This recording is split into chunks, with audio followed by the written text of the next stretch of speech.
I never thought cleaning up trash on a beach could turn into one of the strangest days of my life, but hey, here we are. So picture this.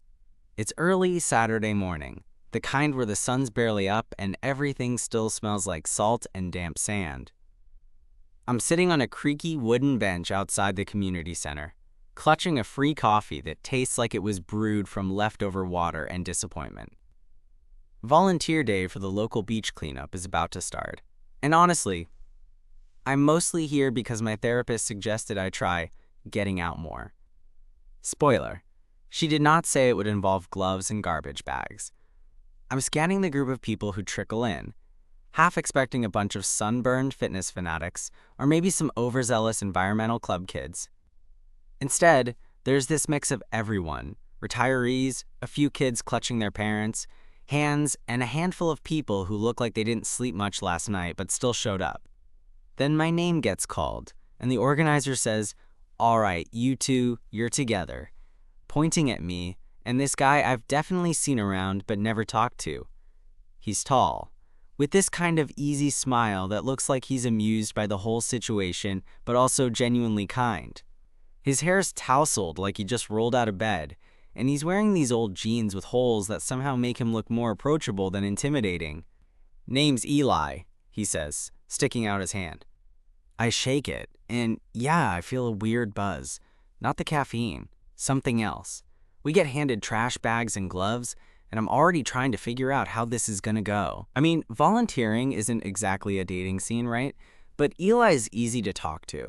We start swapping stories about how we ended up here. Turns out he's been coming to these cleanups for a while, sort of his way to escape the usual weekend routine. I nod along, thinking about how much I need to change my own. The beach itself is quiet, a little grimy from last week's storm. Bits of plastic and wrappers scattered, like someone dropped a bag of trash and didn't bother to pick it up. The smell isn't great, but there's something calming about the waves rolling in and the gulls circling overhead. We start picking up litter side by side, and honestly, it feels less like a chore when you're not alone. Then Eli points out this weird little bottle half buried in the sand, and when he picks it up, there's a note inside. We both lean in to read it, and suddenly that easy, casual morning feels like it just got a lot more interesting. I don't know what the note says yet, but I have a feeling this beach cleanup isn't going to be as straightforward as either of us expected. And honestly, I kinda can't wait to see where it goes from here. Eli carefully unfolded the note, his fingers a little hesitant like it might crumble if he wasn't gentle enough. I caught my breath, curious despite myself, and peeked over his shoulder. The handwriting was messy, the kind that looked like someone scribbled it down fast, maybe even in a bit of a panic. It said, "If you find this, please meet me by the old pier at sunset. I need to talk." For a second, I thought it was some kind of joke, like those message in a bottle things you see in movies or read about in books. But Eli's expression was different, serious, almost like he was trying to figure out if we were supposed to follow through or just ignore it. "Do you think someone's messing with us?" I asked, half smiling but genuinely wondering. "Maybe," he shrugged. "Or maybe it's just some weirdo trying to make their day interesting." That made me laugh, and just like that, the weird tension broke a little. Still, the note stuck in my head as we kept picking up trash, each plastic bottle or crumpled candy wrapper suddenly feeling a little less frustrating and a bit more like plot points in some accidental mystery. Eli chatted easily as we worked.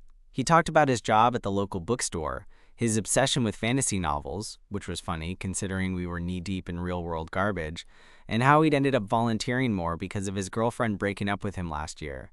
Not the usual volunteer enthusiasm story, but it made him feel real in a way I wasn't expecting.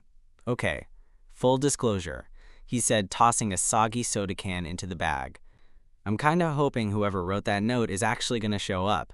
I'm curious what this is all about." I shrugged, a weird flutter in my chest. "Me too, though it feels like we stumbled into the start of a bad movie." The hours passed, and the beach slowly looked less like a landfill and more like a place you actually wanted to hang out. We'd moved past the initial awkwardness, trading jokes and stories between picking up trash, and I was realizing something I hadn't expected, that I didn't mind spending the day with Eli. There was this ease between us, like we'd known each other longer than a few hours and a volunteer group could explain. Around midday, we took a break near one of the dunes, sitting side by side on the warm sand. The ocean breeze was gentle, carrying the salty smell that, for some reason, felt a bit like hope. I glanced over at Eli, noticing the way the sunlight caught his hair, how his eyes crinkled when he smiled. So I said, feeling braver than I expected, "What's your plan if this mystery note sender actually shows up?" Eli looked thoughtful. "Honestly, I don't know. Part of me wants to just walk away, pretend we never found it. But another part of me," he paused, looking right at me, "wants to see this through. Could be something important to someone." That honesty caught me off guard. I realized I was suddenly invested too, even if it was just to see where this weird little adventure would lead. We wrapped up the cleanup in the late afternoon, our bags heavy with trash but our spirits lighter. The beach looked better, cleaner, and somehow the whole day felt less like a chore and more like a connection. We handed in our bags and gloves, the organizer thanking us with a tired smile, and I felt that familiar buzz again, like maybe, just maybe, something was about to change. "Sunset's what? 4 hours from now?" I asked as we started walking back toward the parking lot. "Yeah," Eli nodded. "You coming to the pier with me?" I hesitated, the idea of meeting some stranger in a part of town I barely knew buzzing in my nerves. But then I thought about this day. The conversations, the laughs, the way Eli's presence made the early morning coffee a little less bitter. "Yeah, I think I will," I said. He smiled, that easy smile again, and suddenly the whole day made sense. Like, this beach cleanup wasn't just about trash or volunteering. It was about something else entirely, something I hadn't been looking for but was glad to find. We parted ways for a few hours to do our own thing, but I kept checking the clock, the notes spinning in my mind. What if it was a prank? What if it was nothing? But when I showed up at the old pier, just as the sun started dipping below the horizon, the sky turning this insane mix of orange and pink, Eli was already there, leaning against the railing, looking out over the water. "Hey," he said when he saw me, his voice low and a little nervous. "Hey," I smiled back, trying to hide the excitement bubbling up inside me. We stood there for a moment, the sound of waves crashing the only noise between us. Then Eli reached into his pocket and pulled out another crumpled note, handing it to me. "This is from the same person," he said. "They left it in my mailbox yesterday." I unfolded it slowly, reading, "Thank you for finding the first note. I'm scared. I need help. Please meet me tonight. It's about my brother." My heart thumped so loudly I was sure Eli could hear it. This was no prank. Whatever was happening was real, and somehow it had pulled us in. So Eli said quietly, "Ready to see this through?" I nodded, the weight of the unknown suddenly feeling less heavy with him by my side. "Yeah," I said. "Let's find out what this is all about." As the sun dipped lower, casting long shadows over the old pier, Eli and I leaned on the railing, the salty breeze brushing past us. I could feel my heart thudding, not just from the mystery we'd stumbled into, but from being here with him, sharing this strange moment. The note about someone being scared, needing help because of their brother, it all felt heavy, like stepping into a story I never thought I'd be part of. So Eli said, breaking the silence, "Any ideas who might have left those notes? Or who their brother is?" I shook my head, feeling the evening chill settle in. "No clue. But whoever it is, they definitely chose the right two weirdos to find it." He laughed, a genuine sound that made the tension ease just a bit. "Weirdos, huh? I kinda like that." We fell into an easy rhythm, talking about everything and nothing, while keeping an eye out for anyone who might approach us. But the pier was mostly empty, just a few scattered fishermen packing up their gear and couples strolling hand in hand. No mysterious note writer in sight. Minutes stretched into what felt like an eternity, and I was about to suggest we call it a night when Eli's phone buzzed. He glanced at it, his smile fading as he read the message. "Got a text," he said quietly, showing me the screen. It read, "Meet me at the dunes, near the big driftwood log. Please hurry." My stomach twisted. This was getting real, and fast. "All right," I said, pushing off the railing. "Let's check it out." The dunes were a short walk from the pier, a wild tangle of sand and scrubby grass, with that huge driftwood log standing out like a natural bench. As we approached, I could see a figure sitting there, hunched over, shoulders shaking with quiet sobs. "Hey," Eli called softly, stepping forward. "You okay?" The figure looked up, and I caught my breath. It was a young guy, maybe in his early 20s. Eyes red and puffy but sharp, searching ours like he was desperate for something. He started, but choked on the words. "It's okay," Eli said, crouching down beside him. "We're here to help." The guy wiped his face, trying to steady himself. "My name's Luke." I didn't know who else to turn to. I glanced at Eli, who gave me a small nod, inviting me in without words. Luke took a shaky breath. "It's my brother, Nate. He's missing. He's been in some trouble. Drug stuff, bad people." I found that bottle with the note. I didn't know if anyone would come, but I had to try. My chest tightened. This wasn't just some random message in a bottle. It was a cry for help, raw and real, and suddenly the whole beach cleanup felt like the start of something much bigger. "Do you know where he might be?" I asked gently. Luke shook his head. "No. Last I heard, he was hiding out near the old warehouse district. But I'm scared to go alone." Eli stood, determination settling over his features. "Well, you're not alone now. We'll help." I felt something warm spread through me, this blend of fear, hope, and the quiet thrill of being part of something meaningful. And there was Eli, right there beside me, ready to dive into this mess with me. "Let's figure this out," I said, and Luke nodded gratefully. We spent the next hour piecing together what little Luke knew.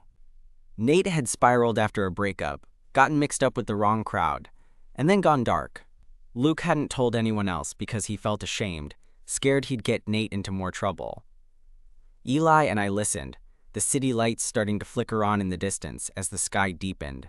I kept stealing glances at Eli, the way his jaw tightened when Luke spoke about danger, the way his eyes softened when he offered comfort. There was something about him, something real and grounding, that made me want to step up and be better, not just for this stranger, but for myself too. "Tomorrow we head to the warehouse district," Eli said firmly. "We'll look for Nate, but we need to be careful." Luke nodded, hope flickering in his gaze. As we walked back toward the parking lot, the night air cool and crisp, I realized this day had flipped my world sideways. What started as a volunteer gig to get out of my own head had turned into a mission none of us expected, and I didn't want to turn away. Eli bumped my shoulder with his. "You're in this, right?" I smiled, feeling that familiar buzz again. "Yeah, I'm in." And just like that, the beach cleanup was the beginning of a story none of us could have predicted. But whatever came next, I knew I wouldn't be facing it alone. The next morning, I woke up with a mixture of nerves and determination buzzing through me. I wasn't sure what exactly we were walking into, but the idea of Nate, Luke's brother, lost somewhere in the warehouse district made it impossible to ignore. Plus, I was surprised at how much I wanted to stick by Eli's side, even if none of this had been part of my plan. We met up just before noon, Eli already waiting by his beat-up car, wearing that same worn-out jacket he always had on, the one that somehow made him look both casual and put together. Luke showed up a few minutes later, looking more hopeful than last night, but still carrying the weight of uncertainty. "So, what's the plan?" I asked, trying to sound more confident than I felt. Eli pulled out his phone, flicking through some notes he'd made. "I did some quick research last night. The warehouse district's mostly abandoned factories and storage units, perfect for someone trying to stay under the radar. I figured we'd start by checking the places Nate's been spotted before."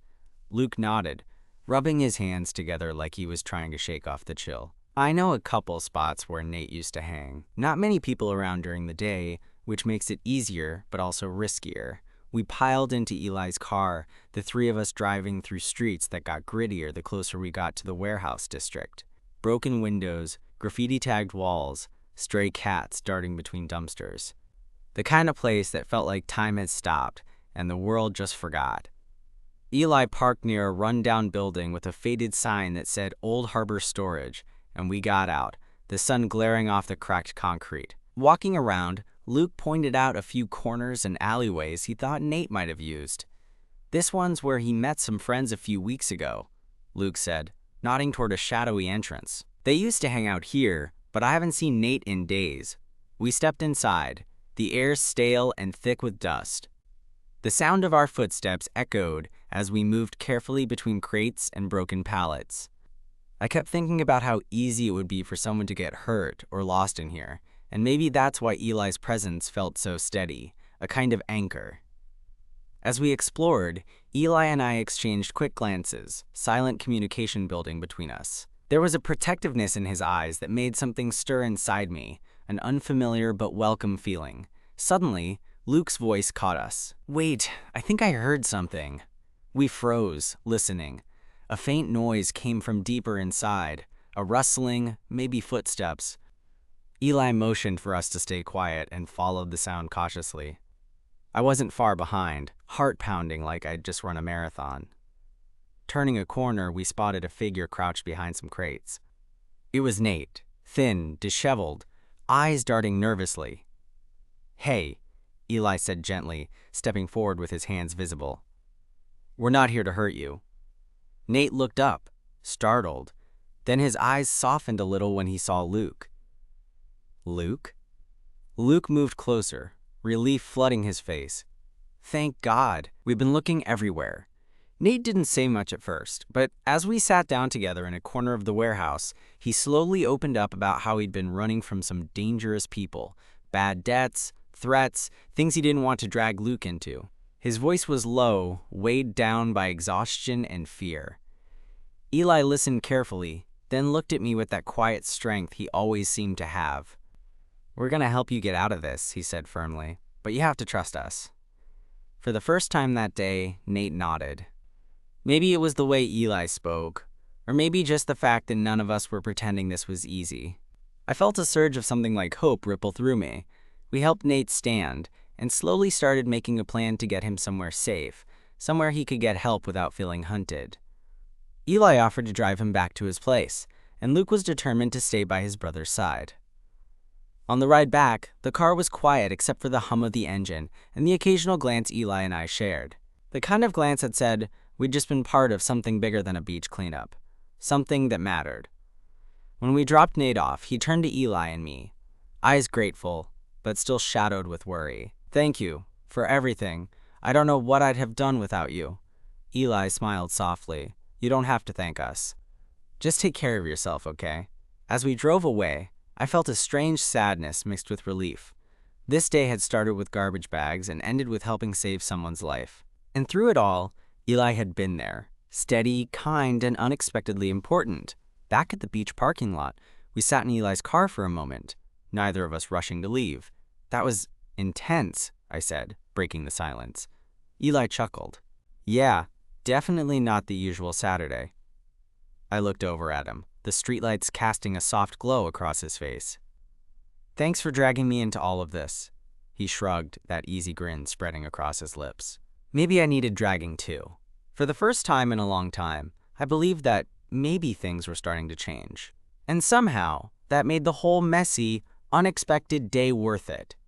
We sat there in Eli's car for a while after dropping Nate off, the silence between us comfortable but charged.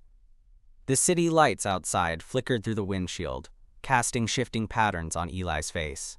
I caught myself just looking at him, really looking, like I was seeing him for the first time beyond the casual smile and friendly jokes from earlier. "Hey," Eli finally said, breaking the quiet. "You okay? You've been kind of quiet since we left the warehouse." I shrugged, trying to shake off whatever it was that had settled in my chest. Just a lot to process, I guess. I didn't expect this when I signed up for a beach cleanup. He laughed, a low, genuine sound that made my throat tighten. "Yeah, me neither. But sometimes the weirdest days turn out to be the best ones." I nodded, feeling the truth in that. Maybe it wasn't about the day itself, but who you spent it with. We pulled out of the parking lot, the city humming softly around us, and as we drove toward the main road, a comfortable rhythm settled over us. Eli talked about his favorite bands, his disastrous attempts at cooking, and how he'd always been a little bit of an introvert masked by easy smiles. I shared some stories too, some embarrassingly honest ones, and he laughed in all the right places. There was a moment when the road was empty and the streetlights blurred by, and Eli reached over to tap the dashboard. You know, I'm really glad you decided to come with me last night. I don't think I could have done this alone. I swallowed hard and forced a smile. Same here. There was something about the way he said it, soft, like it was more than just about helping a missing guy. I wasn't sure if it was me reading into it, or if he meant it, but it hit me like a punch to the gut in the best way. We pulled into a coffee shop that was still open late, the kind of place with flickering neon signs and old vinyl booths. We grabbed 2 cups and slid into a corner, the warmth and smell of coffee wrapping around us like a blanket. I don't usually do this, Eli said, swirling his cup. Hang out like this, I mean. Not after something heavy. Yeah? I asked, leaning back, the tension in my shoulders easing a bit. Yeah, but with you, it feels different. I blinked, heart skipping. There it was again, that quiet honesty, the tentative vulnerability I hadn't expected.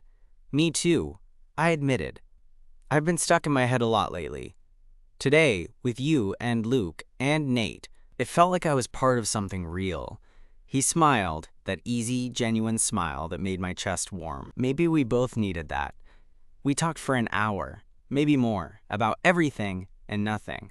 And somewhere between the stories and laughter, I realized I wanted to keep this, whatever it was, going. Not just because of the mystery or the drama, but because Eli made me feel like I wasn't alone. When we finally stepped outside, the night was crisp and quiet, the kind of stillness that makes everything feel possible. So, Eli said, looking at me like he was about to say something important, "You want to do this again? I mean, not the missing person thing, but, hang out?" I grinned, feeling that rush of nervous excitement. "Yeah, I'd like that." He reached out, brushing a stray lock of hair from my forehead, his touch gentle but deliberate. The world felt like it was holding its breath. "Good," he said softly, "because I'm pretty sure this isn't the last crazy thing we're going to get into." I laughed, the sound light, and sure, I'm ready. As we parted ways that night, I couldn't stop smiling. The beach cleanup had been just the beginning, not only of a search for someone lost, but maybe of something I thought I'd never find. A connection that felt real, messy, and completely worth it. And somehow, I had a feeling that with Eli, whatever came next, we'd face it together. Over the next few days, the weirdness of our first encounter slowly settled into something a little more normal, or at least as normal as it could be when you're still kind of tangled up in a missing person story. Eli and I kept in touch, mostly texting, sometimes calling, and I was surprised how easy it felt. Not forced, not awkward, but just right. One evening, a few days after the warehouse visit, Eli texted me, "Want to grab dinner? No mysteries, just food." I agreed, and we met at this small Italian place not far from where we'd first crossed paths. The place was cozy, with dim lighting and the faint smell of garlic and basil hanging in the air. We sat across from each other, menus forgotten as we fell into conversation like old friends rather than 2 strangers who'd been thrown together by fate. Between bites of ridiculously good pasta, we talked about everything: our families, our jobs, the kinds of music that made each of us feel something real. Eli told me about his dad, who was a retired sailor, and how the ocean always felt like home, which made sense given the beach cleanup and all that followed. I shared stories about growing up in a small town, the awkwardness of coming out, and how volunteering was my way of trying to find some balance. There was this moment when he reached across the table and lightly brushed his hand over mine. It wasn't a grand gesture, just a simple touch, but it sent this warmth racing through me. I looked up, meeting his eyes, and I swear the world narrowed down to just the 2 of us in that little corner of the restaurant. "You know," he said with that signature smirk, "I'm really glad you showed up that first morning." I smiled back, feeling the same way. Me too. The dinner ended too soon, and as we walked out into the cool evening, I realized how much I wanted this to be the start of something. Not just the aftermath of a crisis, but something real and steady. But life, of course, loves to throw curveballs. The next day, Eli called me right after work. His voice was tight, a little shaky. "Hey, I need to talk to you. It's about Nate." My stomach clenched. "Is everything okay?" "Not exactly. He disappeared again." I sat down hard on my couch, the worry twisting in my gut. What? When? Last night. He left without telling anyone. Luke's freaking out. I ran a hand through my hair, suddenly feeling like the ground was shifting beneath me. What do we do? Eli paused, his breath heavy on the other end. We find him. Again. The search this time was different. The urgency sharper, the stakes higher. Eli, Luke, and I spent hours calling shelters, checking with friends Nate had made, and visiting the places he might go to hide. The city's edges felt darker, the alleys less inviting, and every unanswered question made my chest tighter. One night, after a long day of searching, Eli and I ended up at a quiet park near the river. We sat on a bench, the city's lights reflecting on the water, and for a moment neither of us spoke. Finally, Eli looked over at me. This is harder than I thought. I nodded, reaching to squeeze his hand. Yeah, but we're not giving up. He turned his hand to hold mine, fingers entwining, and I felt a spark, fragile but real. Over the following week, as we chased leads and pieced together Nate's trail, Eli and I grew closer. We shared late-night coffee runs, whispered conversations about fears and hopes, and quiet moments that didn't need words.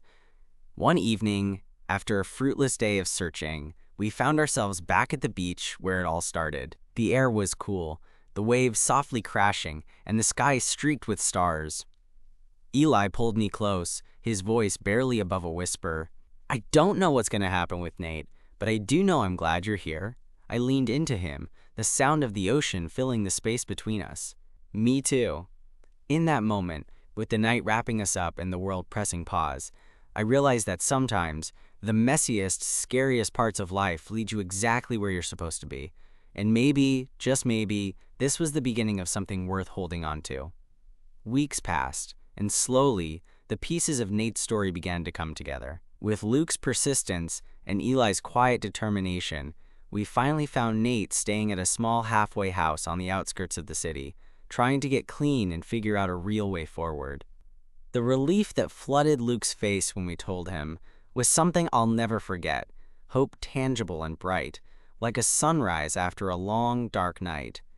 That day, sitting in the halfway house's modest common room, watching Nate and Luke reconnect, I felt this swell of something I hadn't expected. It wasn't just about helping a missing person, it was about being part of healing, of taking the messy, broken parts and gently stitching them together. And somehow, in all of that, Eli and I found ourselves weaving our own story. Later, as we walked back to Eli's car under a sky melting into dusk, neither of us said much, but there was a quiet understanding between us, something steady and real, built not on grand gestures, but on shared moments and trust. I'm glad you came with me, Eli said softly, breaking the silence. I smiled, feeling a warmth spread through me. Me too. I think I'd be lost without you. He stopped walking and looked at me, eyes gentle but serious. I don't want this, us, to be just about the chaos we stumbled into. I want to see where this can go. If you do too. My heart jumped, but there was no rush, no pressure. Just honesty. I do.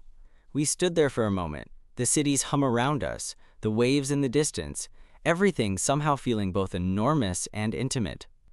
Then Eli took my hand, fingers intertwining naturally, and I squeezed back. It wasn't a fireworks kind of moment. It was better, quiet and certain, like coming home. That night, lying in bed later, I thought about how strange and unexpected life could be. How a volunteer day meant to get me out of my head led me to people I didn't know, a story that wasn't mine but became mine, and a guy who suddenly felt like the person I wanted beside me. And in the end, maybe that's what love is. Not some perfect moment, but the messy, beautiful story you choose to keep writing together.